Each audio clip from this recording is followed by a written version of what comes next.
Hey, fifth grade mathematicians. Today we're going to do entry task day 126. Stephen has 10 gallons of water. He pours an equal amount of water in 7 flower pots. Enter the number of gallons of water in each flower pot. So what is our whole, or what's being divided? And it is 10 gallons. I'll just put, how come that erases sometimes? If you guys know that, let me know. So we have 10 gallons, and we're breaking it into 7 pots. 1, 2, 3, 4, 5, there we go. Okay, and we want to know how much is in each one. So enter the number of gallons. So we're going to have 10 divided by 7. I'm going to set that up as a fraction because I like that for this problem. How many 7s go into 10? Well, we have 1, and then we have 3 sevenths left over. So each flower pot would get 1 and 3 sevenths. I'm going to zoom in here. It's easier to write my numbers. 1 and 3 sevenths gallons of water. Problem number 2. Enter the sum 3 and 4/5 plus 7/10. Well, as you can tell, we have different denominators. So I have to make these both into fifths or into tenths, or find something that they both go into. They do both go into 50, but I'm going to make them into tenths because that's the least common denominator. So how do I make fifths into tenths? I multiply each of those by 2 halves, which is the same as multiplying it by 1. Remember, we're changing what it looks like, not how much it is worth. So this is 3 and 8/10 plus 7/10, and we end up with 3 and 15/10, and 15/10 is simplified to 1 and 5/10, right? So it'd be 3 plus 1 and 5/10. We also know that 5/10 is equal to 1/2. So 3 plus 1 and 1/2, which is 4 and 1/2. And again, you may do that a little bit differently, but we end up coming up with a grand total of 3.5. And I want to just quickly double check to see if that makes sense. Well, I know that 3 and 4/5, if I rounded that to 4, because that's really close to 4, what's 4 plus 7/10? It's 4 and 7/10, which is close to 4 and 5/10. Right? So if we were estimating, that just indicates that my solution is reasonable. All right, problem number 3. Which set of steps shows a correct strategy and solution for subtracting 1 1/3 minus 2/5? Well, the first thing that I'm going to look at here is I'm going to just focus in on the first line of each of these possible solutions, so to see if I can eliminate anything. So my problem is 1 1/3 minus 2/5. Well, which of these, A, B, C, or D, has a correct equivalent expression?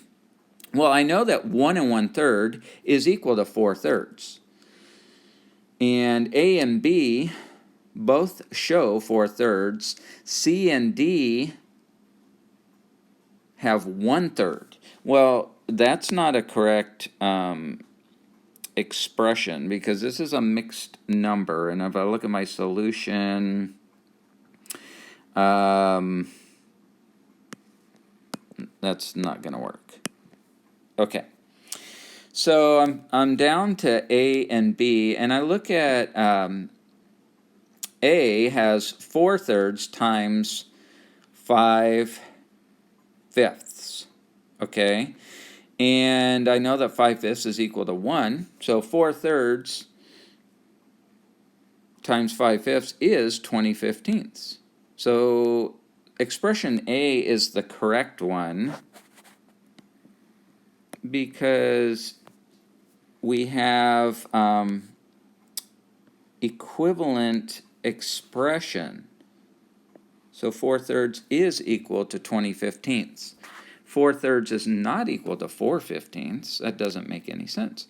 So from there, once we have it into 15ths, we've written the equivalent expression. 2/5 times 3/3 is 6/15, and then we can subtract, and problem A is the correct expression. Problem number 4, enter the number of liters equal to 56 kiloliters. Now, we're used to working with kilometers, but kiloliters, maybe not so much, but we know with the metric system that kilo means 1,000. So I'm going to go from 56 kiloliters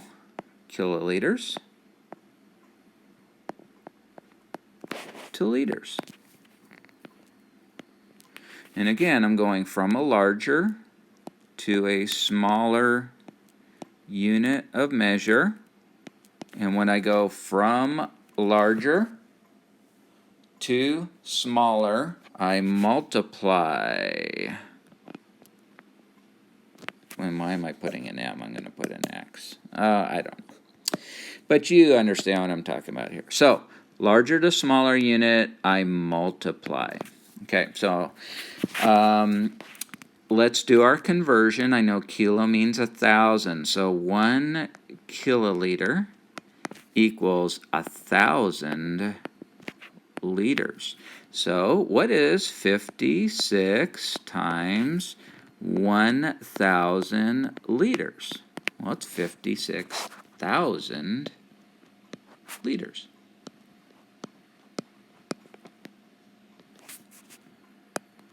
So 56 kiloliters is equal to 56,000 liters.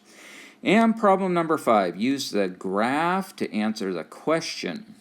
Which set of ordered pairs shows the coordinates of the heart, the triangle, and the star? So let's take them in order here. Let's do the heart. We go over, whoa, get out of there. We go over 3 and up 8. 3, 8. So which of those has a 3, 8? Well, not C and not D. So I'm going to cross those out because all it takes is 1 to be wrong for the whole thing not to be a possibility. So let's take a look then at the triangle. So the triangle, we're going to go over 8 and up 4. So far we have 3, 8, 8, 4, and let's just double check to make sure that the star is over 6. How about over 7? Whoop. Over 7 and up 8. So it would be B. No, it can't be this because that one does not match up. So we have successfully completed day 126 in our entry task.